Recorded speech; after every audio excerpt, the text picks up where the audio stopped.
What's going on, guys? What's happening, man? Hey, it's been a minute, but I jump on here when I feel like it, and I jump on here when, I may experience something. I just want to share a thought or whatnot. But this conversation right here is going to be, about women who ask you for money. You dig? So basically, when a woman asks you for money, okay, right out the gate, like, upon meeting them, they ask you for money. On a first date, they ask you for money. Or even if you guys have become intimate, you're already having sex with her, they ask you for money, kind of thing, right? But I'm talking about within the context of, I don't know, less than 90 days, 3 months, and they asking you for money already.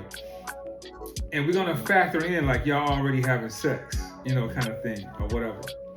Okay, that's cool, but that doesn't give them the authority, nor does it give them the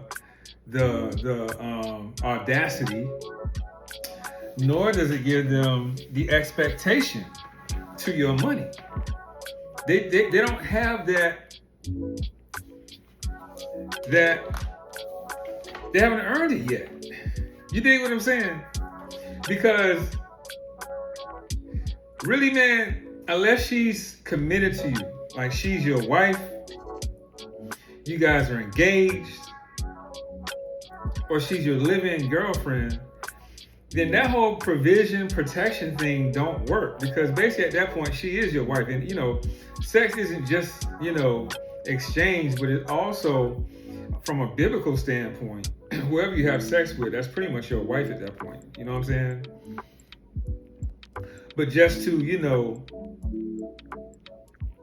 make it parallel to, to make it parallel today's, social climate, right? If you got a living girlfriend, okay, cool. She can ask you for some money, right? Your fiance, of course. Your wife, definitely. You owe that to your wife. You're. As a matter of fact, you're there to protect her, and you're there to provide for her.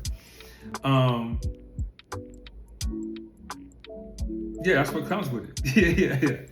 Yeah. So when it comes to the wife, your protection and your provision is part of your duties as a man to her. Like one of a man's highest calling is to protect a woman so she can walk the earth unharmed. And with that protection, right, comes provision of, security, leadership,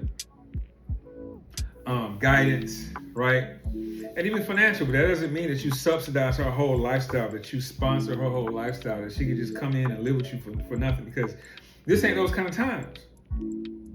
The times we live in today, women work just like men, they get jobs just like men, and leave it to them. They getting all this education and all these degrees and this and that.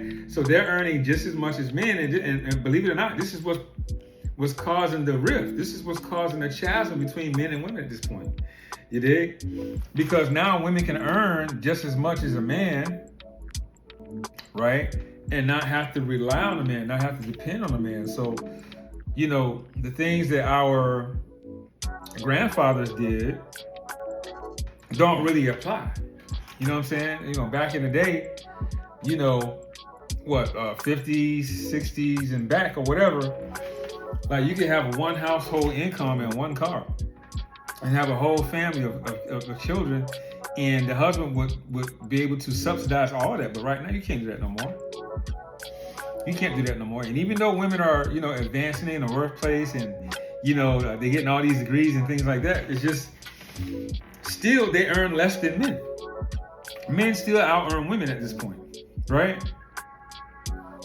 But not by and large. You dig? Like the average man still makes more than a woman. But my point is, women make their own money, right?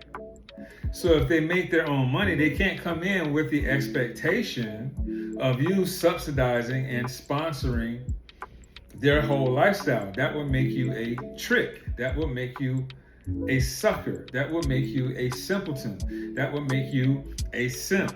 That will make you a lame.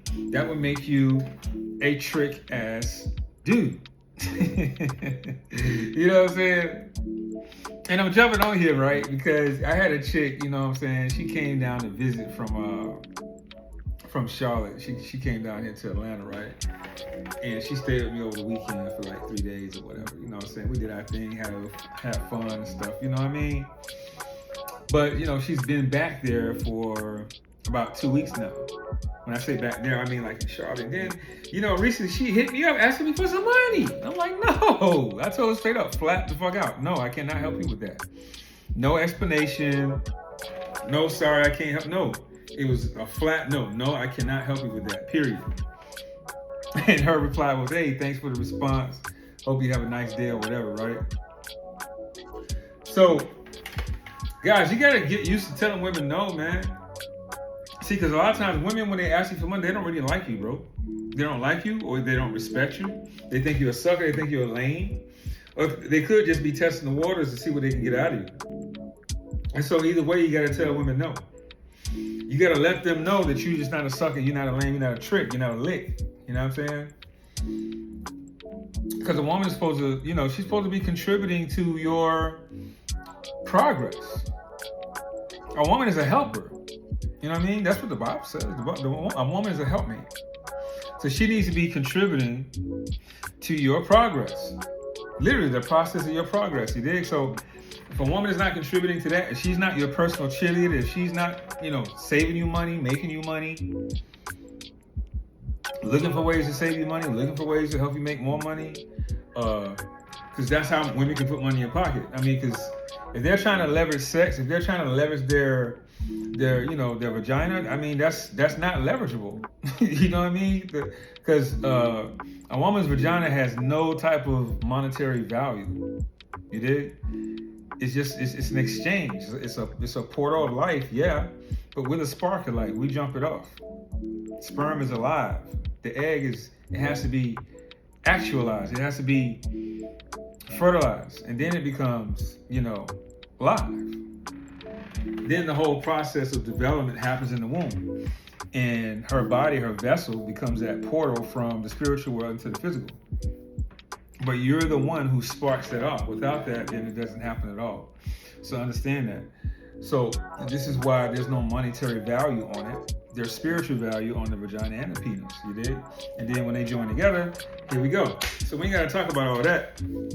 But what I want to let you guys understand was that, you know what I'm saying, there's no need for you to be out here paying for sex. There's no need for you to be out here paying transactionally for a woman's affection, her sex, a relationship, or none of that. You know what I mean? You're supposed to pour into each other. You're supposed to invest in each other. She's supposed to invest in you. You invest in her. It's reciprocal. So all this lopsidedness, all this one-sided foolishness, man, nah, man, we can't have that. If you're in that type of situation, man, you're doing a disservice to yourself. You're a sucker. You're lame. That's what she got you labeled as in her brain. And that was a bar. I didn't even know that just rhymed. But yeah, I mean, you're a sucker. You're lame. And that's what she's got you recorded like that in her brain, bro. Like you probably saved on her phone contacts as rent man, or gas man, or light bill man, food man, or whatever. You dig? So you can't let these women play with you like that. So if they ask you flat out, you know what I'm saying, for like some money, you flat out tell them no. No explanation. Yeah, you flat out tell them no, or you reciprocate. You flat out ask them for sex. Since they're the gatekeepers to it, you dig? But why even do that? Because now you're soliciting. You know what I mean? But it's the same effect. And see, because they get offended by that, right? If you lead with sex, they get offended by it. So you should be offended by them leading with money.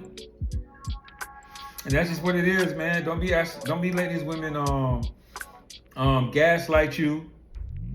Well, I wouldn't even say gaslight. Don't even let them shame you into, like, you know, giving them money. If they call you broke or lame, and that's all they can do is just say that you broke or something like that. But like, how are you broke when they're asking you for the money? Seems like they're the ones who's broke to me, right? You ain't got it. That means that you're the one who's broke. You know what I'm saying? So don't let them use that reverse psychology, that shaming tactic, and to pressure you into giving them money or making you feel like you know what I'm saying, you're not a man because you're not providing for them. And they don't even deserve that provision because they haven't proved anything yet. They haven't reciprocated anything yet. They're not even in an alignment with you yet, biblically or none of that. You know what I'm saying? They're not your wife. They're not your fiance. They're not your living girlfriend. They're just some girl you just met. Some girl that you're having fun with or whatever. Listen, man, you play with these chicks, but don't stay with them. Play with them, but don't stay with them. Have a fun time, but not a long time. Smash and dash. You dig? That's not wife material. If a woman asks you for money, that's not wife material. Because a woman who really likes you, a woman who really respects you, she's not going to ask you for money because she's going to feel embarrassed. She's going to know like, hey, man, I want to turn this dude off. I want to show him that I am dependent. I want to show him, not dependent, but she is independent. Because if she asks for money, she's doing something wrong. She can't live under a budget. She hasn't planned ahead. She's a liability to you. That's what she's demonstrating. That's another aspect of if a woman is asking for money up front like that within 90 days, she's a liability. She's not doing something right in her life. She's making piss poor decisions. And then, that's a poor investment on your part. What's the return? What are you getting out of it? Sex is just an exchange, man. I keep telling you guys got to stop, putting so much value on sex, bro. Especially monetary value. And you need to put the value in yourself. Remember, you're the spark of life. She's a portal of life, and you two come together to produce life. So, I ain't gonna make this video too long, and I don't want to be redundant about it. But tell these women no, man. If you're not down with something, man, tell a woman no. And stop being agreeable, and stop being stop being a sycophant. You know what I'm saying? Stop being a sucker for these women, bro. And I'm gonna just leave it like that, man. I'm gonna see you guys next video. You dig? Like, share, subscribe. Like my shit, share my shit, subscribe to my shit, comment on my shit. See you next video. Yep. Oh yeah. By the way, stay warm, man. Cause this cold weather finna come up. You know what I'm saying? In Atlanta, it's supposed to be like, real cold or whatever. So I'm ready though. As you can see, I'm inside. I'm snuggled. All right, guys. Peace.